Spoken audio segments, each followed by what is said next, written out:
And what is up, everybody, and welcome back to Raw is Warbucks. This Sunday at 7 p.m. Eastern Standard Time on the WWE Network is WrestleMania 32. So today we're going to go through all the matches, my predictions, and some rumors, and possibly spoilers. Let's get on with the show. I guess we can start out with some of the special guests that could be showing up at WrestleMania 32. Some of these guests include The Rock, Stone Cold Steve Austin, Mick Foley, Shawn Michaels, and even John Cena. I would have thought on Raw that we would have saw one or two of these special guests and then they would have given us some kind of idea of what they're going to be doing at the show, but nothing happened. But I did read that The Rock could be just some kind of backstage person, maybe come out, cut a promo in the ring, whatever that may be. Hopefully it's something having to do with a match with him and Triple H, because that would be awesome. Forget Brock versus Rock. I don't want to see that. I'd rather see The Rock and Triple H have like dual retirement matches and they both like just kill each other in the ring and they both have to retire. That's what I want to see. But during the rest of this show, maybe I'll try to include them and see where I think they would fit in.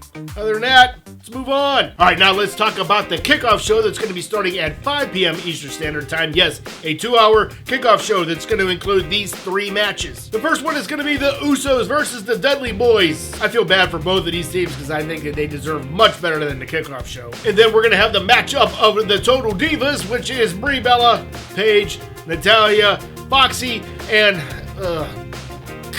Eva Marie. And they're going to be versing Team Bad and Blonde, which is Tamina, Snuka, Naomi, Lana, Emma, and Summer Rae. Let me be honest real quick. I think that all these women should be on the main show. Divas Revolution, right? What happened to that idea? And then finally, we're going to be having Kalisto versus Ryback for the U.S. title. What was this storyline supposed to be? What? I really hope Kalisto retains here because I don't want to see any kind of championship on Ryback at all. So now that you know all of the matches for the kickoff show, let's move on to the main show itself. All right, before I move on, we both understand that the WWE's like, look, this is the best we have to offer you because all of our top talent is out and injured and we're still trying to put on a half-decent show. As long as we both comprehend that, this is going to make the rest of this lineup feel a little bit better to you. Okay, let's try our best here. I think the first match of the night is going to be the 3rd annual Andre the Giant Memorial Battle Royal. So far, some of the top people that we know are going to be involved are the Social Outcasts. I guess we're also going to be seeing Eric Rowan. And then we can pretty much expect every other person from the locker room to come out. Now, the rumor is that Braun Strowman is going to win this, and somehow him winning this is going to take him to another level, whatever. In my personal opinion, I feel that anybody that wins this should at least get some kind of title shot, maybe for like the U.S. title, maybe the Intercontinental Championship. But the one thing I do want to see happen with this Battle Royal is that Vince McMahon somehow thaws out his big frozen solid heart and decides to reinstate Titus O'Neil so he can be a part of WrestleMania 32. And then next up, we're going to be having AJ Styles versus Chris Jericho. These two are great together in the ring and they put on a solid match. My winner is going to be AJ Styles. Hopefully this is the last time that these two wrestle because AJ Styles needs to move on to some kind of title, probably the Intercontinental Championship. And then next up for the Divas Championship, we're going to have Charlotte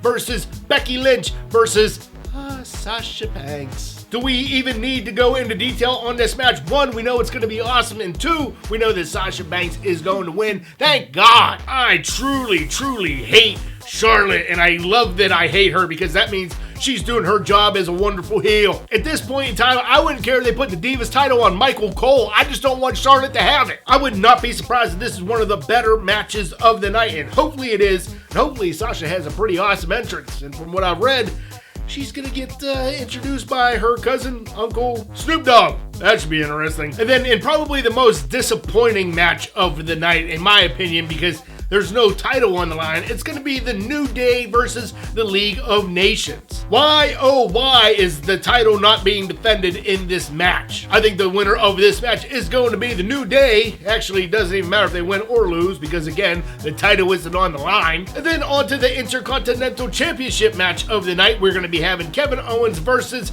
Dolph Ziggler, Sami Zayn, Stardust, The Miz, Sin Cara and Zack Ryder. Now, I am a mark for ladder matches, so I'm putting high expectations on this. Now, I think the go-to winner on this would be Sami Zayn, but I don't think they're just gonna hand him the title right away. I do think that Kevin Owens is going to be the victor in this match. This better be a great match, that's all I gotta say, and there's a lot of great guys involved, and especially for Zack Ryder, because I mean, we don't really see him on TV anymore, really, unless it's NXT. And then next up, we're going to be having Dean Ambrose versus Brock Lesnar in a no-holds-barred street fight match. Now, we all know that Dean has already been given the chainsaw from Terry Funk and also the barbed wire bat from Mick Foley. But to be honest, I don't think any of that's really gonna matter when it comes to Brock Lesnar. Anytime I see Brock, I automatically assume the guy is just an absolute superhuman. So, I mean, Dean could cut off his arm and Brock would be like, oh, watch this.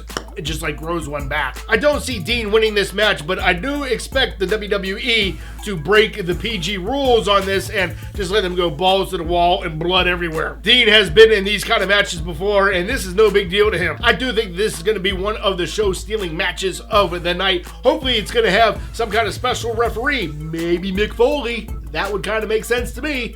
Anyways, Dean, Brock, don't let us down, all right? And then in the match that I think is going to be going on a second to last, and that is Triple H versus Roman Reigns for the WWE World Heavyweight Championship. I expect this match to have all kinds of what the hell just happened. And I also think that this could be the match where The Rock does get involved. And no, it's not to help out his cousin win the title, but it's to help his cousin turn heel. There's been plenty of people saying that this is the match where Roman's gonna turn heel. We might even get the chance to see the ultra fun double turn. My guess would be somehow that Roman finally wins and then The Rock comes down to congratulate him and then Roman just spears him or whatever it is and just hurts The Rock badly. But I'm cool with Roman turning heel. I still probably won't like him, but it'll be a lot better than what he is as a face. And then maybe it is time for the Authority to have a face turn because it's been forever, hasn't it? And then side note, what if Shawn Michaels shows up and helps out his buddy Triple H and then Triple H wins? That could be a result as well. Who knows? And then finally for the night, we are going to be having The Undertaker versus Shane McMahon in a Hell in a Cell match. Now, the reason I think this match is going to be last is because of all the factors involved. If Shane wins, he gets to take over Monday Night Raw, which is a whole lot bigger than the title itself, I would think. And then also, if he wins, then Vince McMahon is done for, or if The Undertaker doesn't win, this is his last WrestleMania. We saw the spot that Shane did on Monday Night Raw, and this is just a very, very small taste of what could possibly be happening.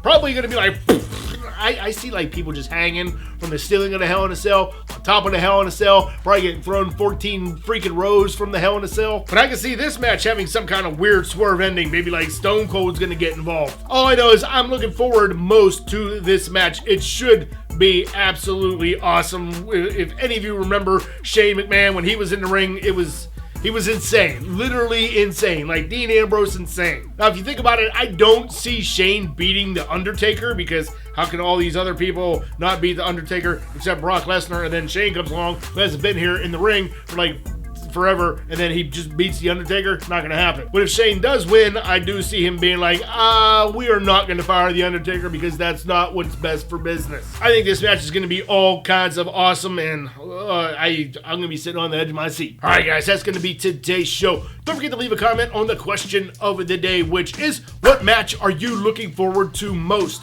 Let me know. Also, don't forget to subscribe to this channel for more awesome stuff that we talk about. And you guys have a great day. Stay awesome. And don't forget to find me on my Twitter at @RawIsWarbucks so we can talk about WrestleMania 32 this weekend at 7 p.m. Eastern Standard Time. I'll see you then, guys.